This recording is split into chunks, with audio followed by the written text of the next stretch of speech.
Well, welcome to Passover with Scott Laird and Chef Rich Hall. Welcome, Chef. It's nice to see you again, Scott. Appreciate it. You know, if you were at Passover 2018 or 2019 in the hotel, guess who made your food? This guy. And so we are going to teach you to do a few simple things at home for Passover. We're going to do some matzah, we're going to do some lamb, we're going to do some hummus. It's going to be great. So first we're going to do some matzah. I mean, it's the exact same recipe that we did at the hotel. It is. Okay, so this is where we use the sage and we cooked it on the sage. Now we know nobody has a sage at home unless you have a wok and you turn it upside down and get a little adventurous. I recommend a cast iron pan. Listen to the chef. Yeah, when I seen the wok, I was like, people are going to have issues with that, and then it comes out better in a cast iron pan anyway. Okay, well, let's do that. So now you've made some dough here, which we'll show in a second, and you're going to teach us how to make it from scratch. Yep, we're going to start off and make the dough, and then we'll go through the process that we went through at Passover. All righty. So I've got the dough here. This is a really nice dough. Now, Chef, I'm noticing something here. Usually a dough, you know, if I put it on here and roll it around, we'd have to worry about it sticking, but this is not sticky. How come? I actually put a little extra olive oil in there. There were a lot of issues on the first one, and everybody warned me, it's gonna stick, and I played around with it a little bit, and sure enough, it did stick to everything. It was almost like chewing gum. So we put a little bit more oil in there, and that's creates a little bit more non-stickiness. So now we put how much? We're starting off with a cup of flour. This recipe will scale, but it's not going to be exact because of the moisture in the air. There are a lot of different factors, the type of flour that you use. So where you live and all that. For a cup, you want about a teaspoon of salt.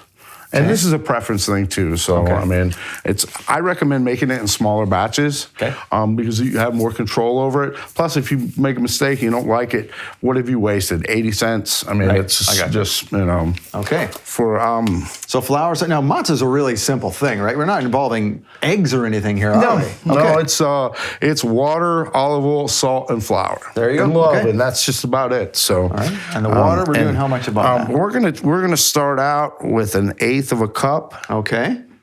Just to moisten it. And we're going to adjust all of those things. The olive oil, we're also going to start out with about an eighth of a cup. Okay. So equal amounts. All right.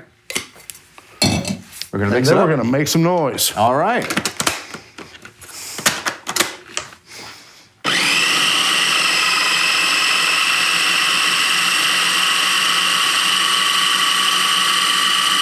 And after about a minute, you start to see it come together.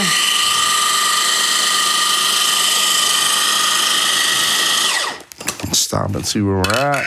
So after a minute, it starts to come together, and you start to put in some more water. We're going to add a little bit more water. Okay. If you can't, I don't know if you can see there, but it starts to crumb. Little pieces like that. Looks like shortbread on the side there. Yeah, and actually what we're after is just one big piece. Okay. And it will come together. And it looked like this. Just like that. Okay. That was actually in here not too long ago. You see it start to peel away? Sorry to cover it up, but it kind of jumps around if you don't.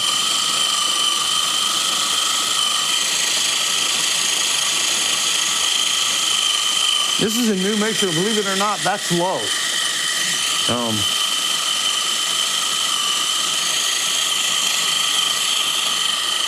All right, stop and look, see where we're at again. Okay. See, it's starting to form into a ball here. Okay, looks very similar to this. And you said it starts to pull away. Away from the side. Yeah, it'll start collecting into a ball as it rolls around. Okay. Now, if someone doesn't have a little gadget like this, can you use a regular food processor?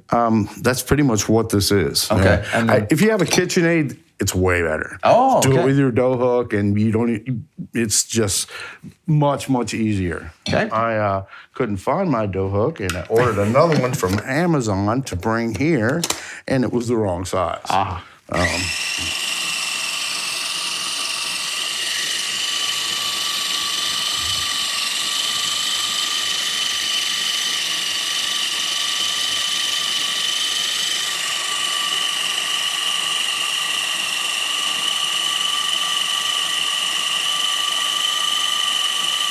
We're almost there. You see it start to pull away.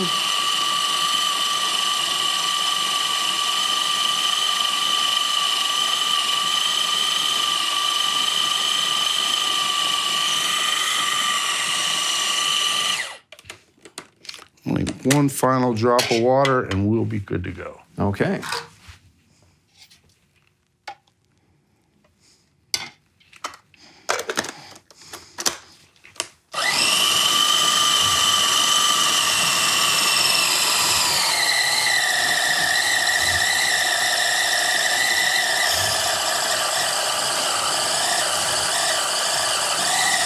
Sounds like it's struggling, doesn't it?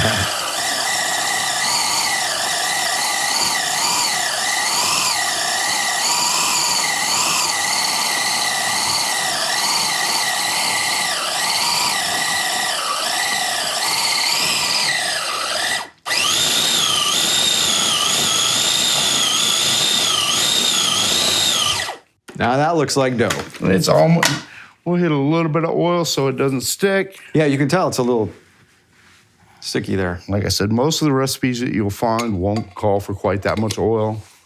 But if you want something like that, trust me, you're gonna be happier with it if you have a little bit in there.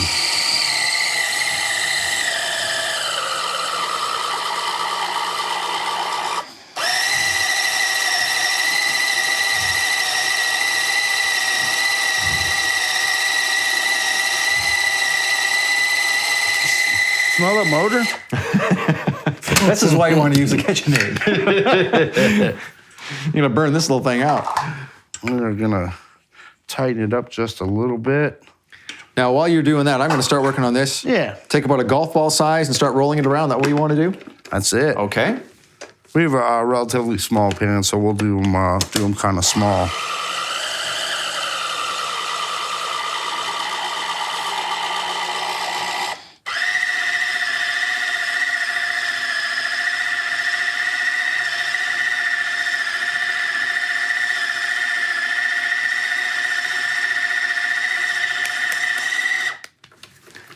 Now you want these about. It's better to make them in small little batches. Is that what it is? Seems to work better if it's smaller.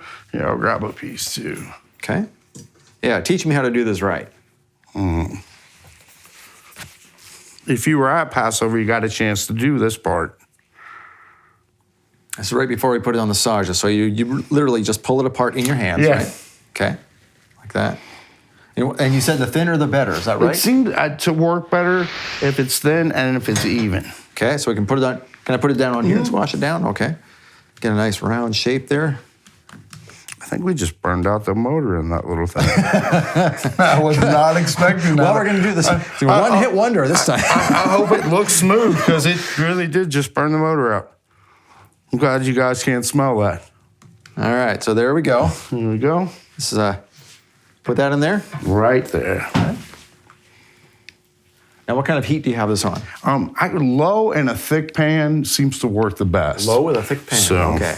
Cast iron, you like that? Cast iron seems to hold the heat better than anything else. Okay, very good. What about those copper bottom things? What do you think about those? I haven't worked with those too much. I got one of the copper griddles. Okay. And it worked great for a couple of weeks, and then not so much after that. Okay. The finish or the coating started to wear off. So and good there were old little cast spots. iron there. Yeah, I mean, I don't think we've come up with anything better yet. Okay, and how long do you do it on each side? Do you only flip it once or a few times? I play around with it a little bit. Okay. I guess if you get really good at it, that won't be the case. But But if you're the type to burn out a motor on your first try, that might be exactly. Deal with the amateurs over here. No, you're kidding. So everybody understand the processes for that? It's pretty simple, I think. Very good. And already you can see it's nice and dried out. You were telling me before we turned on the cameras that if you do it at a lower heat for a longer time, it tends to bring out or evaporate the moisture. Yeah, it becomes more like the matzah that you purchase at the store. The Shabbats, if that's what you're looking for, it's more like a pita or a naan if you cook it at a higher temperature. I think we got some of both at the last time. Mm-hmm. Some people would make it thicker, and with the sauce, some spots are hotter and some spots are cooler. Plus, we were outside, and there's a lot of variables there. Exactly. A lot of people standing around, and so it's. Good times. Well, this time, now you can have a Saj party in your kitchen. If you want to use the wok, could someone do that in their house? Would you advise that or just do this? I would say to stay away from that if possible. If you have a really good cast iron wok, then go for it. A cast iron wok. Yeah. Well, most of the good woks, the commercial woks, it's going to be iron anyway. It's just hammered. But if you have the kind of woks you see in retail stores, I would not recommend it. Okay. We'll stick with especially if the it has a handle on it or anything like that. I think it's just unnecessary risk. And it's starting to brown. There's just a little couple of tan spots on the higher parts. So you want to have it a nice, almost burnt on those first ones, right? I mean, you could pull it now for a pita type bread, but if you're going for matzo, I'd give it a good browning on both sides.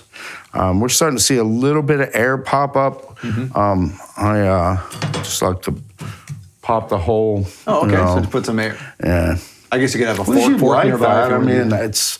I've seen flatbreads done, not Jewish flatbreads, but I've seen other flatbreads done where they actually encourage that, like a big, bubble out of it. So. Well, and then you see, like you said, the manufactured matzah, where it has the stripes and the piercings in it, so that the holes are in there. Obviously, they recognize that as well. They don't want that. Yeah, I mean, if it's unleavened bread, you kind of want it to be unleavened. So, Just an idea. I was testing this recipe this morning, and I made it and had it for breakfast. I just fried an egg and put it on top of it. Oh, very good. I really enjoyed it. I mean, it's not something that I would make on a regular basis, but I really did. Yeah, it was nice. It's a very simple matzah. And again, so you could probably make enough for at least one serving for a family of 4 with something we made here. Yeah, with a cup to a cup and a half of flour, you're going to get about 24 to 30 pieces. Okay. This size. Of that size. But that's what, 4 or 5 inches across? Yeah, I mean, in a serving, you might eat 2 if you're sitting at a meal. But, if you're serving it with hummus or something, you might make a little bit extra, But it's a pretty good serving. To me, that's the perfect color there. Okay. It's this golden here, but not the dark brown. For sure. That's just about right. Yeah, you don't want to have it burnt. That ruins your matzah. In addition to ruining your mini food processor. I can't say I'm out a lot. I think it was $20. Okay. So if you want to waste $20, do it this way. If my dough hook had been the right size that I ordered off of Amazon, we'd be doing all this with the KitchenAid. There you go. Okay, very simple. That's exactly what you want it to look like. There's your matzah. And that's it. Very good. So we'll have this. Have a little crisp to it. Very good. And that's all she wrote. All right. And so we'll put this recipe online for you. There you go. There is our matzah with Chef Rich Hall, and we'll see you again for the next recipe. Thank you very much.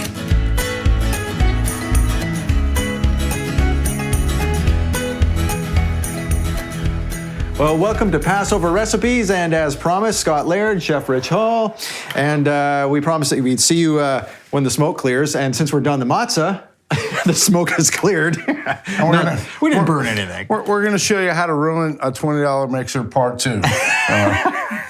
With some matzah, is that what we're doing here? Okay, you can't have matzah without the hummus. So let's make the matzah. What have we got here, Chef? We're just going to do a traditional basic hummus today. Okay. We're not going to do anything fancy with it. There's a lot of things you can add to it on your own.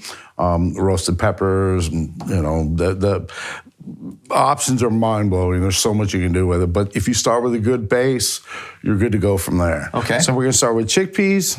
Okay. Tahini, garlic, paprika, olive oil, salt, and lemon. And you're telling us that if you are going to buy some processed garlic, this is the one to go with because it's in a tube and there's no oxygen, yeah, right? It's an outstanding product. There's no oxidation at all.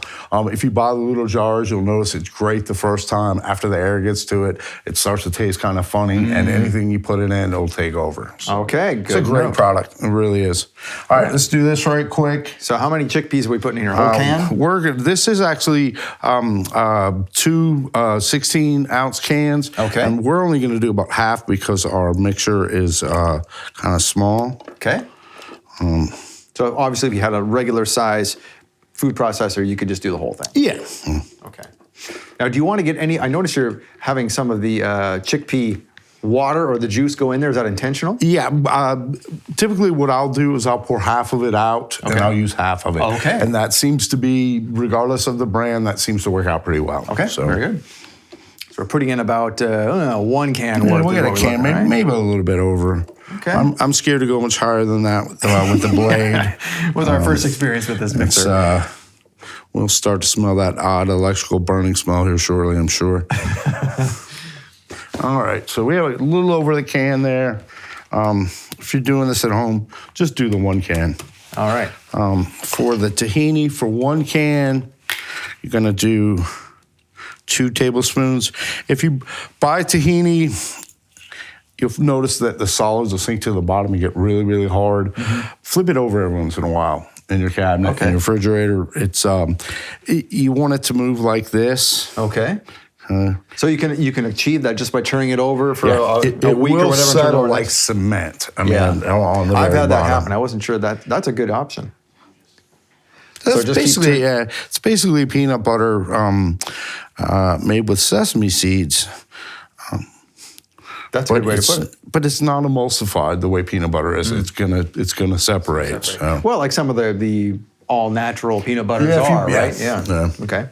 Or almond butter or anything like that. And we're shooting for 4 tablespoons. Okay. I'm not gonna measure. Okay, about 4 tablespoons to 1 can of chickpeas. Okay. That should get us exactly where we need to be. All right. Now garlic. Oh no, what comes next? I'm sorry, you tell me. Garlic. Okay. And recipe for a can would call for 2 cloves. Okay. So cloves about that. Okay, so literally about the size of a clove. Exactly. Okay. Yeah, that seems to be the quickest, most convenient way to keep track of it. All right. Do juice of half of a lemon. These are really big, juicy lemons, so maybe a little less than half. Okay.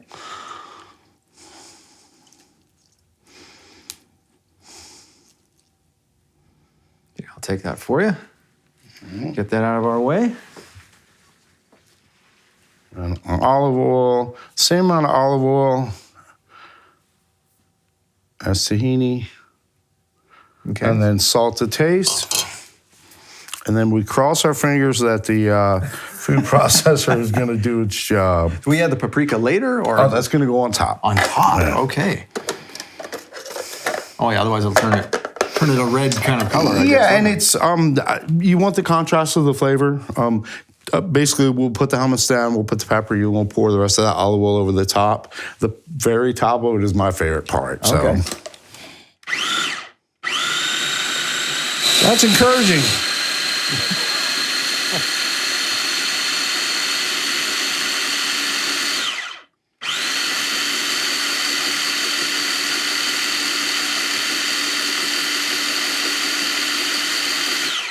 All right.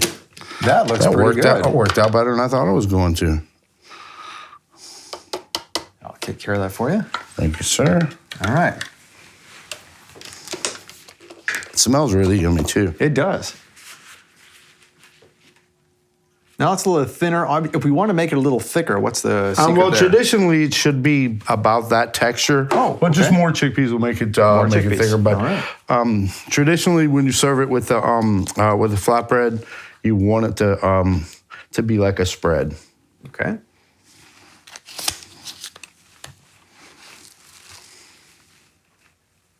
The oil right on top of the paprika. Oh yeah. And that's it. It's like you've worked in a restaurant or something before. A lot of times you get in a restaurant and it's thick. No, actually scoop it with an ice cream scoop. You know, I'm sure you've seen that. And it's not only is it not traditional, because I'm not a big stickler for the rules about that, it's just not as pleasant to eat. Yeah, no. This is more like a dip. It which is should be. fun. Yeah. It should be. All right, and it's that simple. It's it. Yeah, that's all. That's all there is. Like I said, this is just a basic one. You can add lots of different stuff to it. Roasted peppers is my go-to for a different one, but I've seen all different kind of stuff in there. I wouldn't recommend proteins though. Okay. Wouldn't do meat or anything like that. I have seen it with vinegar in it as well, and I really enjoyed it, but it's a very different thing. Now, I'm not even sure if you can call it hummus at that point point. It's just a dip. Yeah. You know? Now, if you do the peppers, obviously you don't want them all chopped up in here. How do you, or do you? What's the process there? I would roast the pepper, take the skin off of it, start the food processor with the pepper. Okay. So that you make that first and then add the other ingredients that you see here. Okay, very good. All right, so Chef Rich Hall, thanks very much for this. What are we going to do next? We're going to do some lamb next. Oh. And we're going to do a rack of lamb instead of the big leg that people normally do for Passover. All right, I think it's a lot easier. It's a lot faster. That's what we want, easier and faster Passover. And I think it's better too. So. All right, very well. So stay tuned for that, and thank you again for watching, and we'll see you for the next recipe.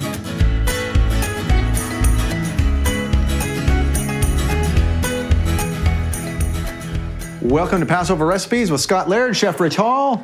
The good stuff. The good stuff. We've got our hummus. We've got our matzah. Now it's time for the lamb. What are we doing with the lamb here? We're doing a rack of lamb today, which is probably not traditional for for Passover, but like I said, it's a lot easier, and it's my favorite cut.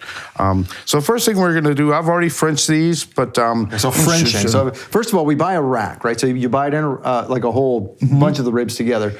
Then you slice them down the middle. That's what gives us this, or that. Yeah. And now we're going to create right this, there. which is called Frenching, you said? Okay, go ahead. And basically what we're doing is just removing the unedible part. Okay. So all the fat off of the bone. Okay. Why do they do this? Do you know?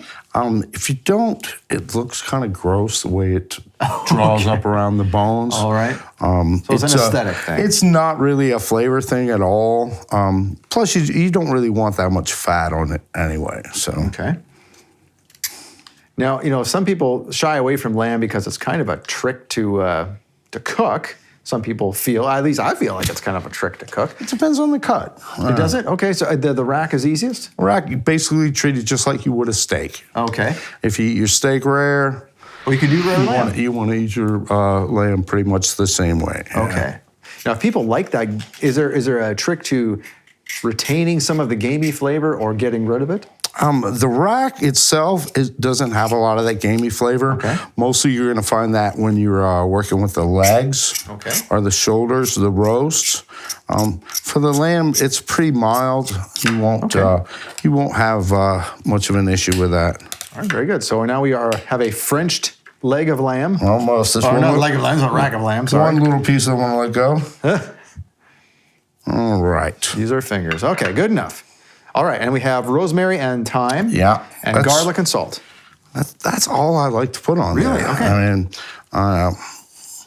first time I learned to cook lamb, spread it with Dijon mustard and breadcrumbs and cooked it in butter, and I enjoyed that, but it wasn't the lamb you tasted so much as like the butter and the and the mustard. I was like, well, I bought this expensive piece of meat, and I basically covered up the flavor.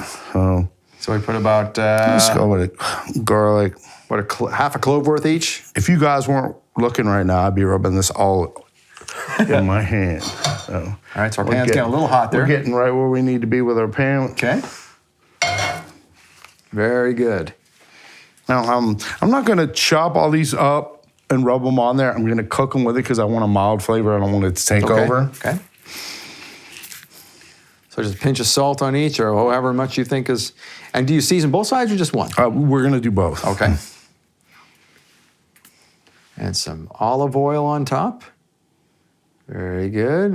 This is looking good. It smells so much better than that burnt mixture. And use the plate to... Yeah. Like I said, if you guys weren't looking, I'd be doing a lot of this right now. So. Okay. Very good. So do both sides, right? Very good method there. A little salt on the other side, and we're good to go. Okay. And at what point does the rosemary and thyme go on? We're going to put it in the pan with it. Okay. And like I said, we just want the perfume of it. We don't want to take over. I really need to rinse right quick. All right. You're right there.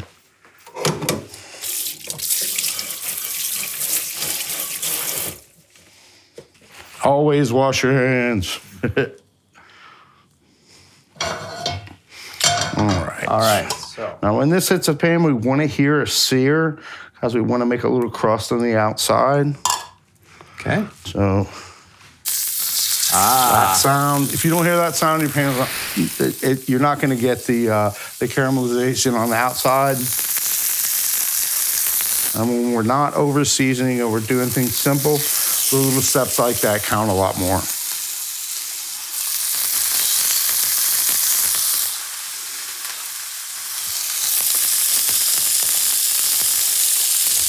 So we're literally just taking fresh herbs and tearing them up and throwing them in. Okay. Yeah. And what do we have here that we're plating it? A little cucumber salad to serve with the lamb.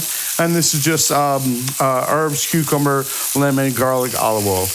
Okay. The usual suspects here. You see that same pattern in a lot of things that we did today. And how long do you marinate that for? You need to give it at least an hour. Okay. But you can make it a day ahead and it's just fine.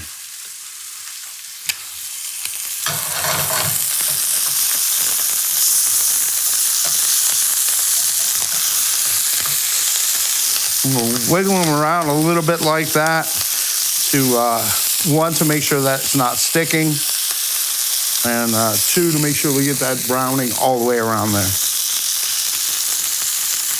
Let's peek. Oh, very nice. That's about half the color that you want. Okay. And are we flipping them just once or a few times? We're gonna do two. Okay.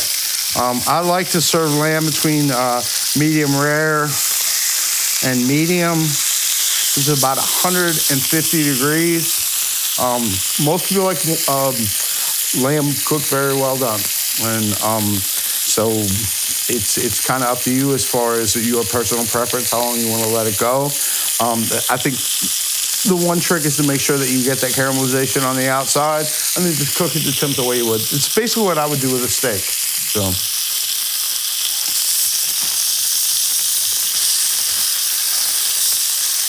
And this would be 100 times better if it was on a grill outside. So you can do it on a barbecue grill? Oh, definitely.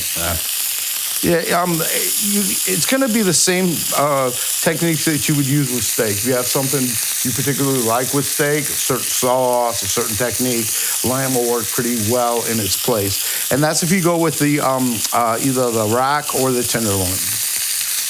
The other cuts, a lot of cuts of lamb, you just want to roast, cook them low and slow. You know, if you get a lamb and you're doing a big feast for Passover, sear it off, cook it really, really slow and wet.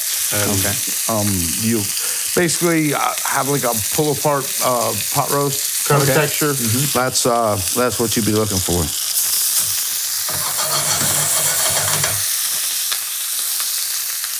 Now, the other cuts of lamb, we're talking about maybe a shoulder? Or leg is probably the most common, okay. And then shoulder roast probably the second. Sometimes you'll see it called a butt or a Boston butt. It's a shoulder. Okay. So they're not really going to give you a lamb butt. So this is starting to smell really good. And again, the herbs are just left in there to we just want the oil from them. I don't want to chew on a piece of rosemary, and I don't want to have to move it off my plate because it looks cool when it got there. I mean, it's you just kind of want the evidence of it left behind. Now, if you did this on a barbecue grill, where would you put those herbs? See how we're stacked on top here? Okay. We basically do the same thing, and then when we flip them over, the open flame would kiss them like that. So, because all you're after is the oil. And you don't really want the leaves, and you certainly don't want the stems. And if you work with fresh herbs a lot, you know how much fun it is to pull the leaves off thyme. and then what do you get? You get little pieces of thyme between your teeth, and it's not pleasant. That's not the point. All you're after is the flavor from the oil. Yeah. Okay. Good to know. Well, those look just about done. What do you say? I think we are about there on these thin ones. We'll give that thick guy another minute. Now, Chef, you're not going to say this, but I will. You've won awards for your plating and things of this nature. So what's a nice way to do this? Well, as you said that, and I'm making a mess here. I think start from the center of the plate. Use products that you like, but also go for some color. You know, a lot of times you get lamb and everything on your plate is brown. And it's delicious, but it could be a lot more if you just did it on some sliced tomatoes or cucumbers, or whatever your starches that you're using. I think a little bit of color makes a lot of difference when it comes to the presentation. So your meal is more than the taste. It's how it looks. It's how it smells. So, yeah. Right? Very good. If you're lucky, anyway. All right. Wow. This is our lamb. And feel free to cook it longer at home. Right now, we're about medium here, and we're about medium rare on the big one. Okay, very good. So we have our matzah, our hummus, our lamb with our marinated salad. That's a wrap. And our dead food processor. And our dead food processor. Which everyone needs one at least. It's not a party unless something dies, so. All right, well, thank you for joining us. This is your Passover meal. Chef Rich Hall, thank you very much for being here. Thanks, I appreciate it. All right, we'll see you next time for another Passover recipe.